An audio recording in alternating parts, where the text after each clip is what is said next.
ಸ್ವಾಭಿಮಾನಿ ನ್ಯೂಸ್ಗೆ ಸ್ವಾಗತ. ಇಂದಿನ ಪ್ರಮುಖ ಸುದ್ದಿಗಳು.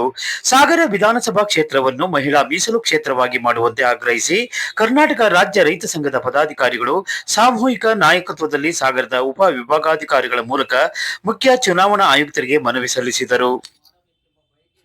ಸಾಗರ ತಾಲೂಕು ಸಾಂಸ್ಕೃತಿಕವಾಗಿ, ಶೈಕ್ಷಣಿಕವಾಗಿ, ಧಾರ್ಮಿಕವಾಗಿ ಅತ್ಯಂತ ಮುಂದುವರಿದ ತಾಲೂಕಾಗಿದ್ದು ಪುರುಷರಿಗಿಂತ ಮಹಿಳೆಯರೇ ಹೆಚ್ಚಿನ ಸಂಖ್ಯೆಯಲ್ಲಿದ್ದಾರೆ. ಸಾಂಸ್ಕೃತಿಕವಾಗಿ ಸಾಗರದ ಕ್ಷೇತ್ರ ಮಹಿಳೆಯರು ಹಸೆ ಚಿತ್ತಾರ, ಡೊಳ್ಳು ಕುಣಿತ ಮುಂತಾದ ಜಾನಪದ ಕಲೆಗಳಾದ ನೃತ್ಯಗಳು ಹಾಗೂ ಶೈಕ್ಷಣಿಕ ಕ್ಷೇತ್ರಗಳಲ್ಲಿ ಸಾಧನೆಗೈದಿದ್ದಾರೆ. ಅನೇಕ ವರ್ಷಗಳಿಂದ ಸಾಗರ ಕ್ಷೇತ್ರವನ್ನು ಮಹಿಳಾ ಕ್ಷೇತ್ರವನ್ನಾಗಿ ಮಾಡಬೇಕೆಂಬ ಬಯಕೆ ಸಾಗರ ಕ್ಷೇತ್ರದ ಜನರಿಗಿದೆ.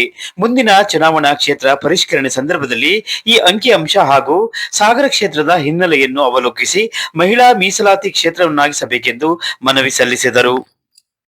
ಈ ಸಂದರ್ಭದಲ್ಲಿ ಕರ್ನಾಟಕ ರಾಜ್ಯ ರೈತ ಸಂಘದ ಮುಖಂಡರಾದ ಮಂಜಪ್ಪ ಹಿರೇನಲ್ಲೂರು, ಜಯಲಕ್ಷ್ಮಿ ನೇದರವಳ್ಳಿ, ದೇವು ಕಾನ್ಲೆ, ಬೇಬಿ ಸಿರುವಂದೆ, ರಮೇಶ್ ಐಗಿನ್ಬೈಲ್, ಡಾಕ್ಟರ್ ರಾಜು ತೊರಗೋಡು, ರವೀಂದ್ರ ಕಾನ್ಲೆ ಮುಂತಾದವರಿದ್ದರು. ಹೋರಾಟಗಾರರು, ಈ ಸಮಾಜದ ಚಿಂತಕರು ಮಹಿಳೆಯರು, ನಿಜವಾಗ್ಲೂ ಪುರುಷರಿಗಿಂತ ಮಹಿಳೆಯರು ಈ ತಾಲೂಕಿನ ಬಗ್ಗೆ ಭಯಂಕರ ಆಲೋಚನೆ ಮಾಡ್ತಾರೆ. ಎಲ್ಲಿ ಮಾಡ್ತಾರೆ ಪಾಪ. ಅವರಿಗೆ ಈ ಹೊರಭಾಗಕ್ಕೆ ಬರೋಕ್ಕೆ, ನಮ್ಮ ವೇದಿಕೆ ಬರೋಕ್ಕೆ ಸ್ವಲ್ಪ ಹಿಂಜರಿತಾ ಇದ್ದಾರೆ. ಯಾಕೆ ಹಿಂಜರಿತಾ ಇದ್ದಾರೆ ಅಂದರೆ, ಸ್ವತಂತ್ರ ಸಿಕ್ಕಿ ಇಷ್ಟು ದಿನ ಆದರೂ ರಾಜಕೀಯಕ್ಕೆ ಅವ್ರನ್ನ ಬಳಸ್ಕೊತಾ ಇದ್ದೀವಿ ನಾವು ಮಹಿಳೆಯರನ್ನ.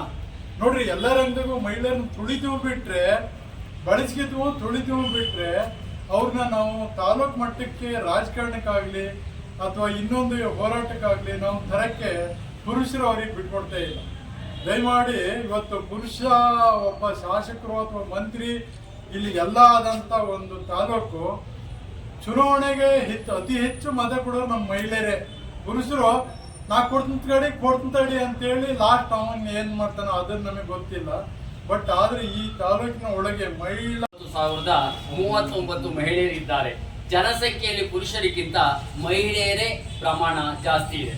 ಅನೇಕ ವರ್ಷದಿಂದ ಸಾಗರ ಕ್ಷೇತ್ರವನ್ನು ಮಹಿಳಾ ಕ್ಷೇತ್ರವನ್ನಾಗಿ ಮಾಡಬೇಕೆಂಬ ಬಯಕೆ ನಮ್ಮದಾಗಿದ್ದು, ತಾವು ಮುಂದಿನ ಕ್ಷೇತ್ರ ಪರಿಷ್ಕರಣೆ ಸಂದರ್ಭದಲ್ಲಿ ಈ ಅಂಕಿ ಅಂಶಗಳ ಹಾಗೂ ಸಾಗರ ಕ್ಷೇತ್ರದ ಹಿನ್ನೆಲೆಯನ್ನು ಅವಲೋಕಿಸಿ ಸಾಗರ ಕ್ಷೇತ್ರವನ್ನ ಮಹಿಳಾ ಮೀಸಲು ಕ್ಷೇತ್ರವನ್ನಾಗಿ ಈ ಮೂಲಕ ಮಾಡಿಕೊಡಬೇಕೆಂದು ಸಾಗರ ತಾಲೂಕು ರೈತ ಸಂಘಗಳ ಸಾಮೂಹಿಕ ನಾಯಕತ್ವದಲ್ಲಿ ಈ ಪತ್ರವನ್ನು ತಮಗೆ ನೀಡುತ್ತಿದ್ದೇವೆ. ಕರ್ನಾಟಕ ರಾಜ್ಯ ಮುಖ್ಯ ಚುನಾವಣಾ ಆಯುಕ್ತರಿಗೆ ಒಂದು ಮನವಿ ಮಾಡಿದೆವು. ಅದರ ಉದ್ದೇಶ ಏನಂದರೆ, ಸಾಗರ ಸ್ವತಂತ್ರ ಬಂದ ಮೇಲಕ್ಕೆ ಪುರುಷರೇ MLA ಮಂತ್ರಿಗಳಾಗಿರೋದ್ರಿಂದ ನಾವು ಇಲ್ಲಿ ಮಹಿಳೆಯರ ಸಂಖ್ಯೆ ಸ್ವಲ್ಪ ಜಾಸ್ತಿ ಇರೋದ್ರಿಂದ ಸಾಗರ ತಾಲೂಕಿನಿಗೆ ಮುಂದಿನ ಒಂದು ಶಾಸಕ MLA ಒಂದು ಸ್ಪರ್ಧೆಗೆ ಮಹಿಳಾ ಮೀಸಲಾತಿ ಕೊಡಬೇಕು ಅಂತೇಳಿ ನಮ್ಮ ರೈತ ಸಂಘದಿಂದ ಘೋಷಣೆನೂ ಮಾಡ್ತಾಯಿದ್ದೆವು, ಹೋರಾಟ ಮಾಡ್ತಾಯಿದ್ದೆವು, ಮನವಿ ಕೊಡ್ತಾಯಿದ್ದೆವು. ಇದಕ್ಕೆ ಮುಖ್ಯಮಂತ್ರಿಗಳು, ಉಸ್ತುವಾರಿ ಸಚಿವರು ಮನಗಂಡು ದಯಮಾಡಿ ನಮ್ಮ ಸಾಗರ ತಾಲೂಕಿಗೆ ಮಹಿಳಾ ಮೀಸಲಾತಿ ಕೊಡಬೇಕು ಅಂತೇಳಿ ನಾವು ಇಲ್ಲಿಂದ ಪ್ರಾರಂಭ ಮಾಡಿವು. ನೆಕ್ಸ್ಟ್ ಇದಕ್ಕಾಗಿ ಹೋರಾಟನೂ ಶುರು ಮಾಡ್ತೀವಿ. ದಯಮಾಡಿ ನಮ್ಮ ಸಾಗರ ತಾಲೂಕಿಗೆ ಮಹಿಳಾ ಮೀಸಲಾತಿ ಕೊಡಬೇಕು. ಮತ್ತು ಕೆಳದಿ ನಮ್ಮ ಚೆನ್ನಮ್ಮ ರಾಣಿ ಆಳಿದಂಥ ತಾಲೂಕಿಲ್ಲಿ ಪ್ರಬಲವಾಗಿ ಒಬ್ಬ ಮಹಿಳೆ ನಮ್ಮ ಸಾಗರ ತಾಲೂಕಿಗೆ ಹೆಸರು ಮಾಡಿದ್ದಂಥ ವ್ಯಕ್ತಿ ಇರೋದ್ರಿಂದ ಮಹಿಳೆಯರಿಗೆ ಒಂದು ಚಾನ್ಸ್ ಕೊಡಬೇಕು.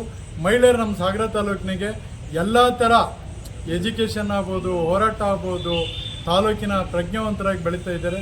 ದಯಮಾಡಿ ಮುಂದಿನ ಬಾರಿ ಮಹಿಳಾ ಶಾಸಕರನ್ನ ಮಾಡೇ ತೀರ್ತು ಅನ್ನೋದಕ್ಕಾಗಿ ನಮ್ಮ ರೈತ ಸಂಘ ಚಾಲೆಂಜ್ ತಗೊಂಡೈತಿ.